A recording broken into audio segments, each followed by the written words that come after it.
If there's a man who could love his woman the way that I love you, time would stop.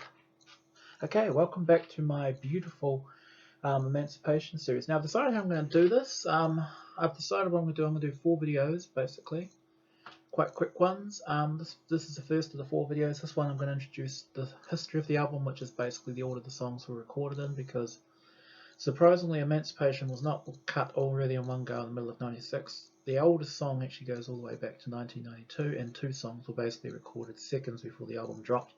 Okay, and then there's going to be the 3 videos, and basically I'm going to review each disc on the video. Each disc on the album per video, so I'm going to do it in song order. And then there'll be a final sort of capping up video, and this capping up video will basically be where I rank the songs, I give them marks, and basically I tell you my perfect 12-song version of Emancipation. Ooh, okay, so with this video, I'm just going to talk about production. First of all, the thing about Emancipation you have to realize is that there's a lot of collaboration on this album. Some of the songs were obviously made by other people. There are basically 5 major groupings and types of personnel I can work out. First of all, before I go any further, unless I otherwise state, every single song was recorded at Paisley Park Studios. It was done by Prince, so there was no outside studios. Now I've been talking about a lot of 80s albums where Prince was at Sunset's Down and he was in the St. Cloud warehouse and all these other places. Here it's all solely his in-house production pretty much. And bands, okay, first band, okay, a very high percentage of the songs are basically Prince solo, pretty much it's just Prince doing all the voices, all the instruments, and occasionally. Then there's a second type that's basically MPG horns. Some of the songs, especially instrumentals like Courtin Time and One Kiss at a Time, a lot of the strings are added by members of the MPG horns. So that would include people like Michael B. Nelson, basically, and the others.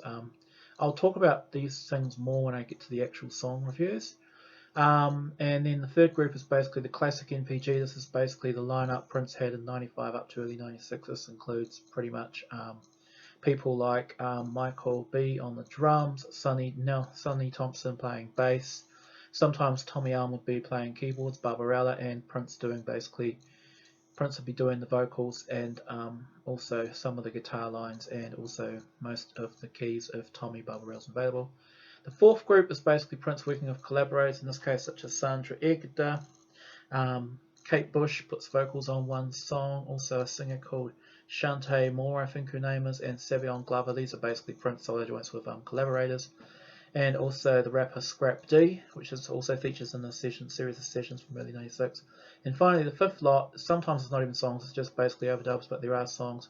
That's basically Prince in the new MPG. Well, what was new in 1996, which is basically Prince with Cat Dyson and Rhonda Smith. Basically Cat Dyson is guitarist and Rhonda Smith's on the bass. Now these 2 joined the group in June '96, so any song that's got Cat and Rhonda on it, it's a very late song for the project pretty much. So there you are. So I'll just briefly discuss the year of the songs. Okay, first of all, the bulk of the songs date from late '95, '96. Basically, the very first song to go on this album might surprise you all is Courtin Time. That's track 5 on disc 1. That's a very nice jazzy upbeat number. I'm not going to review it right now, but this song dates right back to late '92, '93, putting it way back in the era of the Act 1. Not long after New Power Soul, around the same time Prince was cutting a lot of the tracks for albums like Gold Nigger and Did I Just Say That? And also this is before he's recording songs for Come, The Undertaker, and even before hits. So this is a really old song, how it didn't end up at the time. It's also around the same time Prince recorded 1,000 Hugs and Kisses and the first version of Journey to the Center of Your Heart. Okay, then next, sometime in mid to late '93, there was a rapper called 99. She adds all that shit like, sex me, yeah, don't feel insane, but make burns on brothers till their burns remain. I know your Tom, Dix, and Harry's ain't the same. Now she recorded all these pieces at Paisley Park for a rap album that eventuated. Now you hear her bits on Joint to Joint, Face Down, Right Back Here in My Arms. Okay, these are her rap bits. Even though she recorded these in late '93 or very early '94, the fact remains was that Prince only mixed them into songs that date from late '95, early '96. So again, it's just pieces.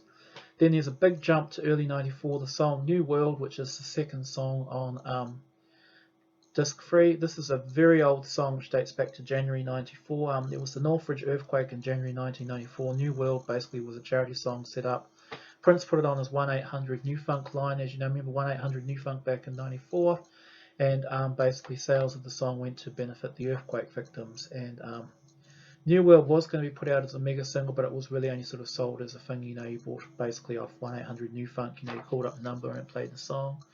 Yep.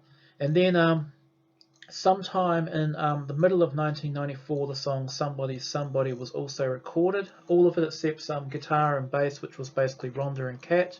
Again, that was added in the mid-96. So that's also another very old song, which all dates from the sort of Come Gold Experience era. And incredibly, all this really early stuff is actually really good, I think. Okay, and then it's much later, we've got the Play and the Kama Sutra bit that's just tacked in. That was recorded sometime between late 95 and early 96. So sorry, late 94 to early 96. No one knows exactly when. Now, most of this info I got off Prince Vault, and they probably got it off the Pearl Nelson Vault book. Sadly, unlike earlier albums, there's not really a lot of documentation for when exactly some Emancipation tracks were laid down, because unlike with the 80s stuff where you've got all the studio manifests and stuff, Prince was not keeping really detailed records of when he was cutting shit in the mid-90s, basically. As you know, it was a stressful time for them. He had just married you know, Mayte, Amir had died. I mean, if you read Liz Jones's book from '98, Slavery, it talks about how in mid-96 and early '96, Prince was having breakdowns, and one time he showed up completely drunk from drinking a bottle of wine and taking drugs and things. So, sadly, we don't have exact documentation, but I just want to thank the Prince Vault for just finding all this information. So, we get to April, May '95. Oh, sorry, early '95. The song "Soul Sanctuary," which was written by Sandra St. Victor, I think it was. That song actually was added on quite late. What have I got here about Soul Sanctuary? Let me see. Yep. Because there was something I wrote about the song. Yep, that's it. It was Sandra St. Victor. It was recorded in spring '95 and it appeared on a sort of, not the Versace Experience, but something called Dinner with Versace. It was like some little cassette given away of the Pret-a-Porter movie. Oh my god, 7 minutes already. Okay, then April, May '95, the song La La La Means I Love You, one of the covers that was cut at Paisley Park. Mid '95, we've got 3 songs that were cut at that time: Slave, Emancipation, and Right Back Here in My Arms, and these all appear on the first Makeup, which was 10 songs dating from July '95. In late 1995, One of Us was added.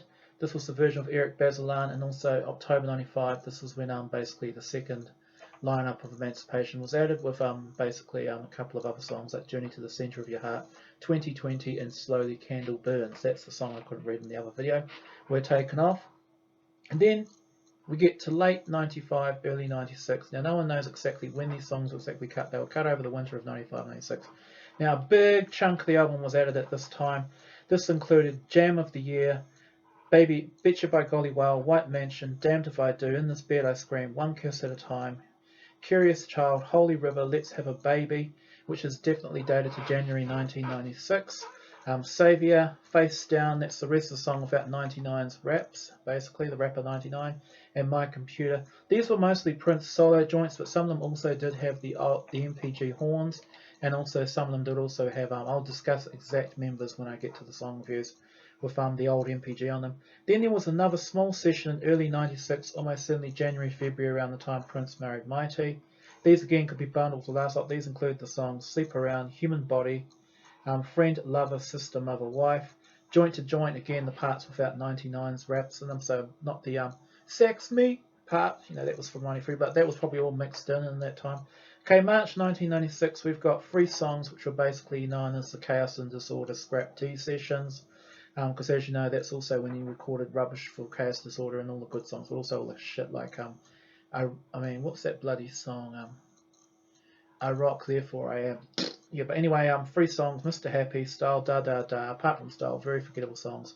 And Scrap D was also brought in to do the rapping, and also Style and Mr. Happy also have Sonny and Michael playing drums in those songs. Then we've got mid '96, this is the last major period of recording. At this time, basically, again, most of these are Prince solo joints, although there are Mayte and Janice Garcia talking in them. We've got Get Your Groove On, which has actually also got Cat and Rhonda in it. We Gets Up, I Can't Make You Love Me, and Sex in the Summer and Dreaming About You. And finally, the last 2 songs to appear on the album are The Love We Make and Email. These were recorded in mid to late '96. These songs have both got Cat and Rhonda on them, and also Prince solo joints. And basically, of course, Email is about computers and email, so I mean, of course it's going to be very late in the lineup. So there you are. So that's how the whole thing came together. My guess is that sometime between September and October 96 was when Prince mixed it and put everything onto the album. Again, he didn't really put much thought into the sequencing. The idea was he really wanted to make all the albums have 60 minutes exactly of music on them. So he did that. So that was done in probably September, October, then November 19th. Early November, I think, was when he announced the album was coming out, and he put out that, set of promotional flyers. And of course, the other significant thing about this album, which really I like, is that it was released on November 19th, 1996. Now, that day in Prince history is very, very important to me because I'll give you a clue. We're looking at that thing behind me. Yep, right behind me there. You see where my finger is? That was recorded on November 19th, 1986. So Prince released Emancipation 10 years to the day he recorded Adore at Sunset Sound. So there you are. So that's the first video. The second, now for the next videos, basically this part I'm just going to discuss some overall notes listening to Emancipation. Generally, I'm familiar with a lot of the songs, but I had not listened to the album in many years, and yesterday when I was working, I put the album on, it was the whole 3 CDs, and I just have to say some of the stuff I was really happy to hear again, some of it I wasn't. I think the thing with Emancipation is it really is stuck in the mid-90s. It's a very mid-90s album. It's good in small doses. If you listen to 4 or 5 of the better songs, things are okay, but I found after, when I got halfway through the second disc, I was getting tired. It was just all kind of sounding the same. I mean, sadly, the whole lot of albums, especially the songs recorded after mid-1995, suffer from plastic production, meaning like there's a lot of plastic drums fills, and sort of even some keyboard fills and stuff, whereas the earlier stuff is much more organic and more natural. After a while, I did get kind of sick of it, but I did persevere. I did listen to every song on the album, and when I do the rating videos, basically I'm not going to rank everything at the start. I'm going to say the song, how I feel about it, what era it dates from, any collaborations or anything, and then I'm going to say if the song's either in the top 6, the next 6, the middle 12, or the bottom 12. And there you are, so peace and be wild, and I'll be back to do some reviews.